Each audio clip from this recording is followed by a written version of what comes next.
ಯವ್ವ ಬೇವ ಯವ್ವ ಕಾವೇರಿ ಬಂದ್ಯಾವ. ನೀ ಯಾವಾಗ ಬರ್ತೀಯೋ ಮನೆಗೆ, ನೀನು ಯಾವಾಗ ಮಾತಾಡ್ತೀನೋ ಏನೋ ಅಂತ ಅನ್ನಿಸ್ಬಿಟ್ಟಿತ್ತವ ನನಗಂತೂ. ಜೀವದಾಗ ಜೀವ ಇಟ್ಕೊಂಡು ಕಾಯಕುಂತಿದ್ದೆ ನೋಡವ್ವ ನಾನಂತೂ. ಯವ್ವ ಯಾಕೆ ಬೇ ಎಲ್ಲರೂ ಇಷ್ಟೊಂದು ಟೆನ್ಷನ್ ತೊಗೊಂಡಿರಿ? ಎಲ್ಲ ಸರಿ ಹೋಗೈತಲ್ಲ. ಹಾಂ, ಈಗಲೂ ಇದಕ್ಕೆ ಇಷ್ಟೊಂದು ಟೆನ್ಷನ್ ತೊಗೊಂಡಿರಿ ನೀವು? ಹಾಂ, ಮತ್ತೇನವ ಕಾವೇರಿ, ಹಾಂ, ಎಂಥ ದೊಡ್ಡ ಕಷ್ಟನ ನೀನು ಅನುಭವಿಸಾಕುತ್ತಿದ್ದಿ. ಆದ್ರೆ ಒಂದು ಮಾತು ಕೂಡ ನಮ್ಮ ಹತ್ರ ಯಾರ ತಲೆನೂ ಹೇಳಿಲ್ಲಲ್ಲ ನೀನು. ಹಾಂ, ಯಾಕವ? ಚಿಕ್ಕಿ, ಅದನ್ನೇನಾದ್ರೂ ನಾನು ನಿಮಗೆ ಹೇಳಿದಿದ್ರೆ ನೀವೆಲ್ಲರೂ ಒಂದು ನನಗೆ ಕಾಲೇಜ್ಗೆ ಹೋದಕ್ಕೆ ಬಿಡ್ತಾನೆ ಇಲ್ಲಾಗಿದ್ರಿ. ಇನ್ನೊಂದು, ನೀವೆಲ್ಲರೂ ಹೀಗೆ ಚಿಂತೆ ಮಾಡ್ಕೊತ ಕುಂತೀರಿ ನೋಡು, ಹಿಂಗೆ ಮತ್ತೆ ಚಿಂತೆ ಮಾಡ್ಕೊತ ಕೂತ್ಕೋತಿದ್ರಿ. ಅದಕ್ಕೆ ನಿಮ್ಮ ಹತ್ರ ಯಾರ ಹತ್ರನೂ ಹೇಳಿಲ್ಲಾಗಿದ್ದೆ ನಾನು. ಇವಾಗ ಅದೆಲ್ಲ ಮುಗಿದು ಹೋಗೈತಿ, ಮತ್ತೆ ಎದಕ್ಕೆ ಇಷ್ಟೊಂದು ಚಿಂತೆ ಮಾಡ್ಕೊಂಡು ಕುಂತೀರಿ? ಮುಖ ಎಲ್ಲ ನೋಡಲ್ಲ, ನಿಮ್ಮ ಕಣ್ಣೆಲ್ಲ ಹೆಂಗಾಗವು, ಭಾಳ ಹತ್ತಿರಂತಲ್ಲ. ಯವ್ವ ಎದಕ್ಕೆ ಬಿ ಅಷ್ಟೊಂದು ಹತ್ತಿದಿ? ಅಣ್ಣ ನನಗೆಲ್ಲ ಹೇಳಿದ ದಾರ್ಯಾಗ ಬರೋ ಮುಂದೆ. ದೊಡ್ಡವ ನೋಡಿಲಿ, ಕಾವೇರಿ ಆರಾಮಾಗಿ ಮನೆಗೆ ಬಂದು ನಿನ್ನ ಕಣ್ಣು ಮುಂದೆ ನಿಂತಾಳ. ಇವಾಗಲಾದ್ರೂ ಸಮಾಧಾನ ಆತ. ಇವಾಗಾರ ಅಳೋದು ಬಿಡ್ಬಿ, ಎಷ್ಟಂತ ಅಳತಿದಿ? ಎಲ್ಲರದು ನೀವು ಮುಖ ನೋಡ್ರಿ, ಕಣ್ಣು ನೋಡ್ರಿ ಹೆಂಗಾಗೈತಿ. ಎಲ್ಲ ಸಮಸ್ಯೆ ಬಗೆಹರ್ದೈತಿ. ಕಾವೇರಿ ಆರಾಮಾಗದಾಳ. ಅಣ್ಣನೂ ಅದನ್ನ ಹೆಂಡ್ತಿನ ತವ್ರ ಮನೆಗೆ ಬಿಡಾಕೆ ಹೋಗೋಣ, ಅಲ್ಲಿ ಬಿಟ್ಟು ಸರಿಯಾಗಿ ವಿಚಾರಿಸಿ ಬರ್ತೀನಿ ಅಂತ ಅಂದಾನ. ಇನ್ನು ಆ ಹುಡುಗನ್ನ ಪೊಲೀಸ್ ಸ್ಟೇಷನಿಗೆ ಕಂಪ್ಲೇಂಟ್ ಕೊಟ್ಟು ಅಲ್ಲೇ ಒಳಗಡೆ ಹಾಕ್ಸೈತಿ. ಅವನಂತೂ ಹೊರಗಡೆ ಬರೋಕ್ಕೆ ಸಾಧ್ಯನೇ ಇಲ್ಲ. ಎಲ್ಲ ಸಮಸ್ಯೆ ಬಗೆಹರಿದೈತಿ. ಮತ್ತೆ ನೀವು ಹಿಂಗೆ ಮುಖ ಮಾಡ್ಕೊಂಡು ಕೂತು ಅಂದ್ರೆ ಹೆಂಗೆ ಹೇಳ್ಬೇಕು ದೊಡವ? ಇನ್ನೇನು ಕಾಕ ದೊಡ್ಡಪ್ಪ ಅವರೆಲ್ಲ, ಅಪ್ಪ ಅವರೆಲ್ಲ ಮನೆಗೆ ಬರೋ ಹೊತ್ತಾತು. ಇವಾಗ ನೀವು ಸುಮ್ಮನೆ ಹಿಂಗೆಲ್ಲ ಇದ್ರೆ ಅಂದರೆ ಅವ್ರಿಗೆ ಮತ್ತೆ ಅನುಮಾನ ಬರ್ತೈತಿ, ಗೊತ್ತಾ? ಈ ವಿಷಯದ ಬಗ್ಗೆ ಅವ್ರ ಹತ್ರ ನಾನು ಭಾಳ ಸಮಾಧಾನದಿಂದ ಮಾತಾಡಬೇಕು, ಗೊತ್ತಾ? ಅದಕ್ಕೋಸ್ಕರ ದಯವಿಟ್ಟು ದೊಡ್ಡವ ಅದನ್ನೆಲ್ಲ ಒಂದು ಸ್ವಲ್ಪ ಇವಾಗ ನೀವು ಹೀಗೆಲ್ಲ ಇದ್ರೆ ಮತ್ತೆ ದೊಡ್ಡದಾಕೈತಿ ವಿಷಯ. ಅದಕ್ಕೋಸ್ಕರ ಎಲ್ಲರೂ ಒಂದು ಸ್ವಲ್ಪ ಸಮಾಧಾನದಿಂದ ಇರ್ರಿ. ಸರಿನಪ್ಪ ಗವಿ. ಕಾವೇರಿ, ಇನ್ಮೇಲೆ ನೀನು ಭಾಳ ಹುಷಾರಾಗಿರವ. ಇನ್ಮೇಲೆ ಗವಿನ ನೀನನ್ನು ಕಾಲೇಜಿಗೆ ಕರ್ಕೊಂಡು ಹೋಗೋದು ಕರ್ಕೊಂಬರೋದು ಮಾಡ್ತೀನಿ ಅಂತ ಅಂದನ. ಇದೊಂದು ಸ್ವಲ್ಪ ಕಾಲೇಜ್ ಮುಗಿಯೋವರೆಗೂ ಒಂದು ವರ್ಷಪ್ಪತ್ತು ಒಂದು ಸ್ವಲ್ಪ ಭಾಳ ಹುಷಾರಾಗಿರವ. ಯಾವ ಕಾಲದ ಈಗಿನ ಕಾಲದಾಗ ಯಾರೂ ನಂಬಂಗಿಲ್ಲ. ಸರಿನಾವ? ಸರಿ ಬೇವ, ನೀ ಏನು ತಲೆ ಕೆಡಿಸ್ಕೋಬೇಡ. ಗವಿ ಅಣ್ಣ ಈಗ ಹೇಳಾನ ನನಗೆ, ಈಗ ಒಂದು ಸ್ವಲ್ಪ ದಿನ ನನ್ನ ಜೊತೆ ಈ ಗವಿ ಅಣ್ಣ ಕಾಲೇಜಿಗೆ ಬರೋದು ಬಿಡಾಕ ಕರ್ಕೊಂಡು ಬರಾಕ ಬರ್ತೀನಿ ಅಂತ ಅಂದಾನೆ. ನೀವು ಯಾರೂ ತಲೆ ಕೆಡಿಸ್ಕೋಬೇಡ್ರಿ, ನಾ ಆರಾಮಾಗದೀನಲ್ಲ. ಕಾವೇರಿ, ಇದೊಂದು ಸಲ ಏನೋ ಹೇಳಿಲ್ಲವ, ಆದ್ರೆ ಮುಂದಿನ ಸಲ ಈ ಥರ ಏನಾರ ಸಮಸ್ಯೆ ಬಂದ್ರೆ ದಯವಿಟ್ಟು ನೀನ ನುಂಕೋಬೇಡವ, ನಮಗೂ ಹೇಳವ. ಇವಾಗ ಒಮ್ಮಿಗೆ ಈ ಸುದ್ದಿ ಕೇಳಿ ನಮಗೆಲ್ಲರೂ ಒಂಥರ ಎದಿಗೆ ಸಿಡ್ಲು ಬಡ್ದಂಗೆ ಆತು, ಗೊತ್ತನವ. ಕೈ ಮುಗಿತೀನವ, ಪುಣ್ಯ ಬರ್ತೈತಿ. ದಯವಿಟ್ಟು ಏನಾರ ವಿಷಯ ಇರಲಿ ಅದು ದಯವಿಟ್ಟು ಮನ್ಯಾಗ ಯಾರ ಮುಂದಾರ ಒಬ್ಬರ ಮುಂದೆ ಹೇಳ್ಕೊವ. ಅವನ ಮುಂದೆ ಹೇಳ್ಕೊನಂಗಿದ್ರೆ ಅವನ ಮುಂದೆ ಹೇಳ್ಕೊ, ಇಲ್ಲ ಪಂಚವನ ಮುಂದೆ ಹೇಳ್ಕೊನಂಗಿದ್ರೆ ಅಕ್ಕಿ ಮುಂದೆ ಹೇಳ್ಕೊ, ಇಲ್ಲ ನನ್ನ ಹತ್ರನಾರ ಸರಸ್ವತಿನ ಹತ್ರನಾರ ಯಾರ ಮುಂದೆನಾರ ಹೇಳ್ಕೊವ. ಅದನ್ನು ಬಿಟ್ಟು ನೀವು ಒಮ್ಮೆಗೆ ಈ ಥರ ನುಂಗಾಕೆ ಹೋಗ್ಬೇಡವ, ಕೈ ಮುಗಿತೀನಿ. ಸರಿ ಚಿಕ್ಕಿ, ಇದೊಂದು ಸಲ ಏನೋ ತಪ್ಪಾಗೈತಿ. ಅದಕ್ಕೆ ಗವಿಯಣ್ಣ ಬಂದ ತಕ್ಷಣ ನಂಗೆ ಕೇಳಿದಲ್ಲ, ನಾ ಗವಿಯಣ್ಣನ ಮುಂದೆ ಹೇಳಿದೆ. ಇಲ್ಲ ಚಿಕ್ಕಿ, ಇನ್ನೊಂದು ಸಲ ಏನಾರು ನಂಗೆ ಮತ್ತೆ ಏನಾದರೂ ಸಮಸ್ಯೆ ಆದ್ರೆ ನಿಮ್ಮ ಹತ್ರ ಯಾರ ಹತ್ರರಲ್ಲ, ನಿಮ್ಮೆಲ್ಲರ ಹತ್ರನೂ ನಾನು ಹೇಳ್ಕೊತೀನಂತ. ಸರಿನಾ? ಸರಿನವ. ದೊಡ್ಡವ, ನೀವು ಮುಂಜಾನಿಂದ ಏನು ತಿಂದಿಲ್ಲ ಅಂತ ನನಗೆ ಗೊತ್ತು. ನಡೀರಿ, ಲಘು ಲಘುನ ಎಲ್ಲರೂ ಮುಖ ತಗೊಂಬರ್ರಿ. ಮುಖ ನೋಡ್ರಿ, ಎಲ್ಲರೂ ಹೆಂಗಾಗ ಒತ್ತತ್ತು ಮುಖ ತಗೊಂಬರ್ರಿ. ಊಟ ಮಾಡಿದ್ರಾತು. ಕಾವೇರಿನೂ ಮಧ್ಯಾಹ್ನ ಏನೂ ತಿಂದಿಲ್ಲ, ನಾನು ಏನೂ ತಿಂದಿಲ್ಲ, ಗೊತ್ತಾ? ಹಸು ಆಗ್ಬಿಟ್ಟೈತಿ ಬಿಟ್ಟು ದೊಡ್ಡವ. ದೊಡ್ಡವ ಪ್ಲೀಸ್ ಬೇ. ಯವ್ವ, ಅಣ್ಣ ಅಷ್ಟೆಲ್ಲ ಹೇಳಾಕುಂತಾನೆ, ನಾನು ಇಷ್ಟೆಲ್ಲ ಹೇಳಾಕುಂತೀನಿ. ದಯವಿಟ್ಟು ಬೇ, ಮುಖ ಈಟ ಮಾಡ್ಕೊಂಡಿರೋದು ಬಿಡ್ರಿ. ಎಲ್ಲ ಸಮಸ್ಯೆ ಬಗೆಹರ್ದೈತಿ. ಮತ್ತೆ ನೀವು ಮುಖ ಹಿಂಗೆ ಮಾಡ್ಕೊಂಡ್ರೆ ನನಗೆ ಹೆಂಗೆ ಧೈರ್ಯ ಬರ್ತೈತಿ, ನೀವೇ ಹೇಳ್ರಿ. ಹ್ಞೂ ಬೇ ದೊಡ್ಡವ, ಕಾವೇರಿ ಈ ವಿಷಯ ಹೇಳಿದಾಗಿಂದ ನನಗೂ ಊಟನ ಸೇರಿಲ್ಲ, ಗೊತ್ತಾ? ಅದಲ್ದ ಮುಂಜಾನಿಂದನೂ ನಾನು ಏನೂ ತಿಂದಿಲ್ಲ, ಕಾವೇರಿನೂ ಏನೂ ತಿಂದಿಲ್ಲ. ಇವೊಂದು ಸ್ವಲ್ಪ ನಮ್ಗೆ ಏನಾರ ಮಾಡಿಕೊಡ್ರಿ ಬೇ. ನೀವೆಲ್ಲರೂ ಹಿಂಗೆ ಮುಖ ಹಿಂಗೆ ಮಾಡ್ಕೊಂಡು ಕೂತು ಅಂದ್ರೆ ಹೆಂಗೆ ಹೇಳ್ರಿ? ಸಿಕ್ಕಾಪಟ್ಟೆ ಹಸು ಆಗ್ಬಿಟ್ಟೈತಿ ನಮಗೆ, ಹೌದಿಲ್ಲ ಕಾವೇರಿ? ಹ್ಞೂ ಅಣ್ಣ, ಈಗ ನೀವೆಲ್ಲರೂ ಮಾಡ್ತೀರಾ ಅಥವಾ ನಾನು ಅಣ್ಣ ಹೋಗಿ ಅಡುಗೆ ಮಾಡಂದೆ?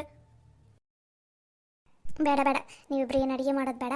ನೀವು ಹೋಗಿ ಕೈಕಾಲು ಮುಖ ಎಲ್ಲ ತಕ್ಕೊಂಬರ್ರಿ. ನಾವು ಬಡ ಬಡ ತಲಾಗೊಬ್ಬೊಬ್ರು ಒಂದೊಂದು ಅಡುಗೆ ಮಾಡ್ತೀವಿ. ಊಟ ಮಾಡಿದ್ರೆ ಆತು. ನೀನು ಮುಂಜಾನಿಂದ ಏನೂ ತಿಂದಿಲ್ಲ, ಗವಿನೂ ಏನೂ ತಿಂದಿಲ್ಲ, ನನಗೆ ಗೊತ್ತು. ಹೋಗ್ರಿ, ನೀವು ಹೋಗಿ ಲಘುನ ಕೈಕಾಲು ಮುಖ ಎಲ್ಲ ತಕ್ಕೊಂಬರ್ರಿ. ನೀವು ಕೈಕಾಲು ಮುಖ ತಕ್ಕೊಂಬರಷ್ಟಿಗೆ ಪಟಾಪಟ ನಂಗೆ ಅಡುಗೆ ಮಾಡ್ತೈತಿ. ಊಟ ಮಾಡಿದ್ರೆ ಆತು. ಸರಿನಾ? ಸರಿಯವ್ವ. ಚಿಕ್ಕಿ, ನಿಜ ಹೇಳ್ಬೇಕಂದ್ರೆ ನಿನಗೆ ಥ್ಯಾಂಕ್ಸ್ ಹೇಳ್ಬೇಕು ನಾವೀಗ. ಯಾಕೆ ಗವಿ? ಚಿಕ್ಕಿ, ಕಾವೇರಿ ನಿನ್ನ ಹತ್ರ ಏನೂ ಹೇಳಿಲ್ಲ ಅಂದ್ರೂ ಆಕೆ ಯಾವುದೋ ಒಂದು ಸಮಸ್ಯೆನಲ್ಲಿ ಸಿಕ್ಕಾಕೊಂಡಾಳ ಅಂತಂದು ನಿಮ್ಗೆ ಅನುಮಾನ ಬಂದು ಹೇಳಿದ್ರಲ್ಲ ನನ್ನ ಹತ್ರ. ನೀವು ಹೇಳಿದಕ್ಕೆ ನಾನು ಮತ್ತೆ ಕಾವೇರಿ ಹತ್ರ ಹೋಗಿ ಏನೇನೋ ಮಾತಾಡಿ ಆಕೆ ಬಾಯಿ ಬಿಡಿಸಿದೆ. ಇಲ್ಲ ಅಂದಿದ್ದಿದ್ರೆ ನಾನು ನಂದ ಗುಂಗ್ನಾಗ ಇದ್ದು ಬಿಡ್ತಿದ್ದೆ, ಕಾವೇರಿ ಗುಂಗ್ನಾಗ ಇದ್ದು ಬಿಡ್ತಿದ್ಲು, ಮನೆಯವ್ರ ಗುಂಗ್ನಾಗ ಇದ್ದು ಬಿಡ್ತಿದ್ರು. ಈ ಸಮಸ್ಯೆ ಎಲ್ಲ ಪರಿಹಾರ ಆಗೋಕೆ ಒಂದು ಕಡೆಯಿಂದ ನೀವೇ ಕಾರಣ ಚಿಕ್ಕಿ. ನಿಮಗೆ ಥ್ಯಾಂಕ್ಸ್ ಹೇಳ್ಬೇಕು ನಾವು. ಅದೆಲ್ಲ ಯಾಕಪ್ಪ, ಕಾವೇರಿ ನನಗೆ ಮಗಳಿದ್ದಂಗೆ.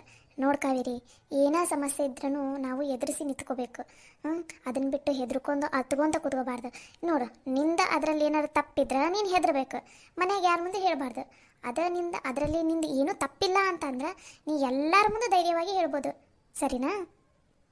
ಇವಾಗೇನೋ ಗವಿ ಬಂದ ನಿಂಗೆ ಕೇಳಿದ ಎಲ್ಲ ಸಮಸ್ಯೆ ಬಗೆಹರಿತು. ಅಕಸ್ಮಾತ್ ನೀನೇನಾದರೂ ಈ ವಿಷಯನ ಹಂಗೆ ಮುಚ್ಚಿಟ್ಕೊಂಡು ಹೋಗಿದ್ದಿದ್ರೆ ಮುಂದೆ ಒಂದಿನ ನೀನು ಮುಚ್ಚಿಟ್ಟಿದ್ದು ನಿನಗೆ ಮುಳ್ಳಾಗ್ತಿತ್ತು.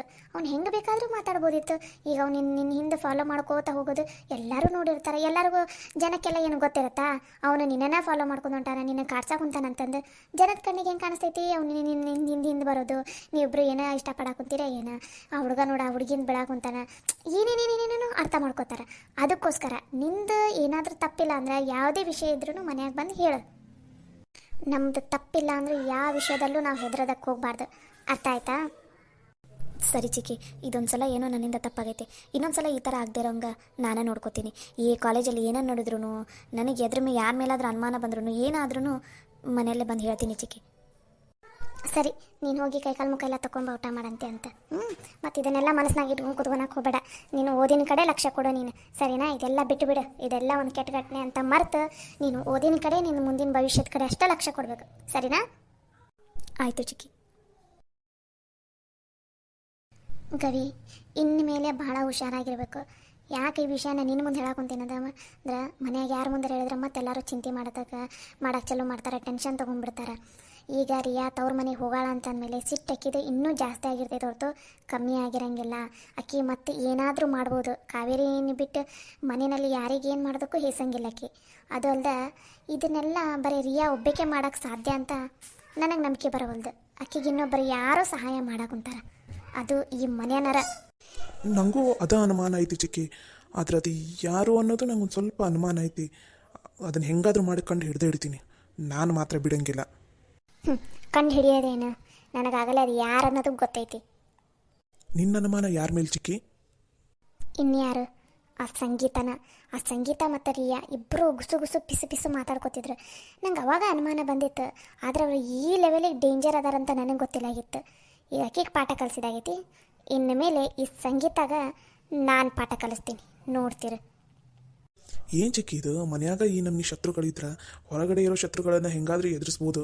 ಈ ಮನ್ಯಾಗಿರೋ ಹತ್ತಿರದ ಶತ್ರುಗಳನ್ನು ಹೆಂಗೆ ಚಿಕ್ಕಿ ಎದುರಿಸೋದು? ಹೆಂಗೆ ತಡ್ಕೊಳ್ಳೋದು ಇವರಿಂದ ಆಗೋ ನೋವನ್ನು? ಏನು ಮಾಡೋದು ಗವಿ, ಎಲ್ಲ ನಾವು ಪಡ್ಕೊಂಬಂದಿರೋದಷ್ಟೆ. ಯಾರಾದ್ರೂ ಅಷ್ಟೆ, ಕಾಲ ಎಲ್ಲರಿಗೂ ಉತ್ತರ ಕೊಡ್ತೈತಿ. ಇವಾಗ ಅವರಿಗೆಲ್ಲ ಒಳ್ಳೇದಾಗ್ತಾ ಇರ್ಬೋದು, ಮುಂದೊಂದು ದಿನ ಅವ್ರ ತಪ್ಪು ಅವ್ರಿಗೆ ಅರಿವಾಗ ಆಗುತ್ತೆ. ಹಂಗಂತ ಇವಾಗ ನಾವು ಸುಮ್ಮನೆ ಕೂತ್ಕೊಳ್ಳೋದು ಬೇಡ. ಆಕೆ ಮಾಡಿರೋ ತಪ್ಪಿಗೆ ಆಕೆ ಪಶ್ಚಾತ್ತಾಪ ಅನುಭವಿಸ್ಲೇಬೇಕು. ಹಂಗೆ ಮಾಡೋಣ. ಸರಿ ಚಿಕ್ಕಿ, ನೀನು ಏನೇ ಇದ್ರೂ ನನ್ನ ಹತ್ರ ಹೇಳು. ನಮ್ಮಿಬ್ಬರು ಗುಟ್ಟು ಮಾತ್ರ ಒಂದೇ ಇರಬೇಕು. ನೀನು ಏನು ಹೇಳಿದ್ರು ಅದನ್ನು ಮಾಡ್ತೀನಿ. ಸದ್ಯಕ್ಕೆ ಈ ವಿಷಯ ನಮ್ಮಿಬ್ಬರಲ್ಲಿ ಅಷ್ಟೇ ಇರಲಿ, ಸರಿನಾ? ಆಯ್ತು, ನೀನು ಹೋಗಿ ಕೈಕಾಲು ಮುಖ ತಗೊಂಬ, ಅಡುಗೆ ಎಲ್ಲ ಮಾಡ್ತೀವಿ. ಮತ್ತು ಭಾಳ ತನಕ ನಿಂತ್ರೆ ಮತ್ತು ಏನು ಎತ್ತ ಅಂತ ಕೇಳ್ತಾರೆ. ನೀವು ಹೋಗಿರಿ. ಆಯಿತು ಚಿಕ್ಕಿ.